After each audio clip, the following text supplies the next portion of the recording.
हरे कृष्णा कृष्णा कृष्णा दोनों का नाम है। ये मूल मंत्र ये है, हां वेद मंत्र है ये। शुद्ध उच्चारण इसका क्या है? हरे राम राम राम हरे हरे, हरे कृष्ण कृष्ण कृष्ण हरे हरे।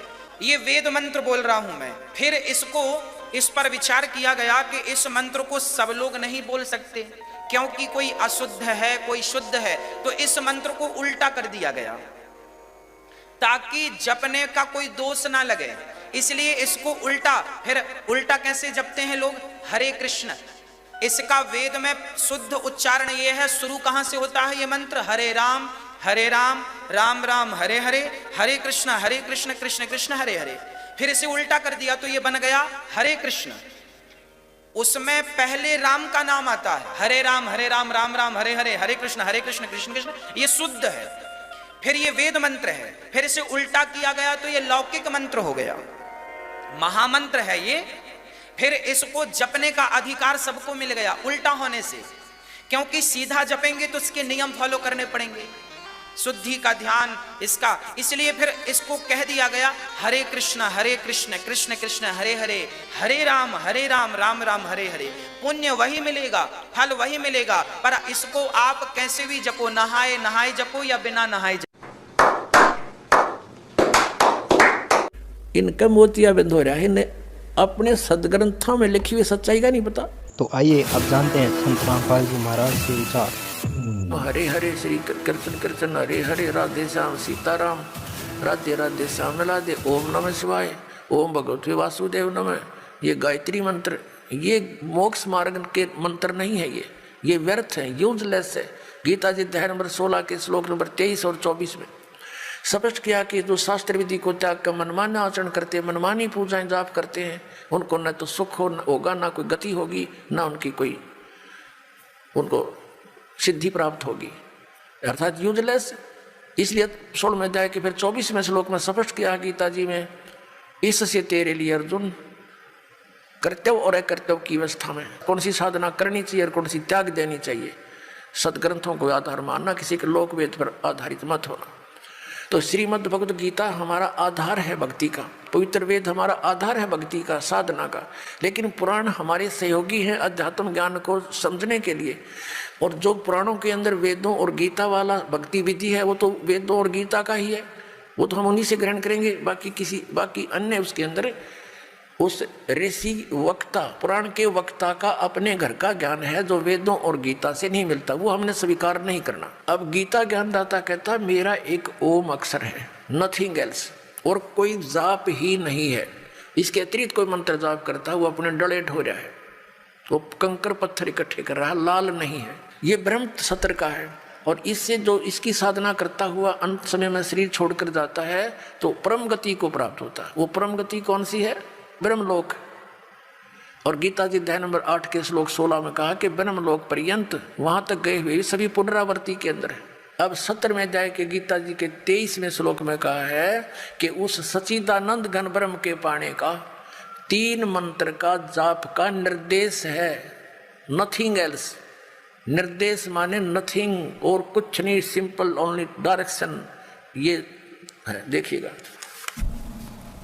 श्रीमद् भगवत गीता, गीता प्रेस गोरखपुर से प्रकाशित है, जयदाल गोविंद का इसके अनुवादक हैं। ये देखो, अब गीता अध्याय नंबर 8 का और श्लोक नंबर हम 8 से शुरू करेंगे। परमं पुरुषम दिव्यम अभ्यास योग युक्तेन चेतसा न अन्य गामिना।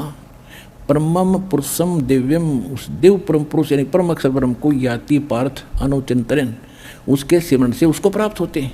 इनका अनुवाद भी बहुत कुछ ठीक है। 8वें अध्याय का 8वां श्लोक, हे पार्थ यह नियम है परमेश्वर के, गीता ज्ञानदाता से अन्य है वो, अध्ययन नहीं अभ्यास योग युक्तेन, यानी जो मंत्र वो तत्वदर्शी संत देगा 3 नाम का, ओम तत् सत। ओम तो सीधा ही सरपुरुष ब्रह्म का है, तत् और सत ये सांकेतिक है। ओम और तत् मिलकर ये 2 अक्षर का सतनाम बनता है। वो तत् सांकेतिक है, जो आपको प्राप्त है उनको खूब पता है। और सतयु आदि नाम है, ये अलग मंत्र है, जो सार नाम प्राप्त है उन पुण्यात्माओं को खूब ज्ञान है। तो यहाँ ये स्पष्ट कह रहा है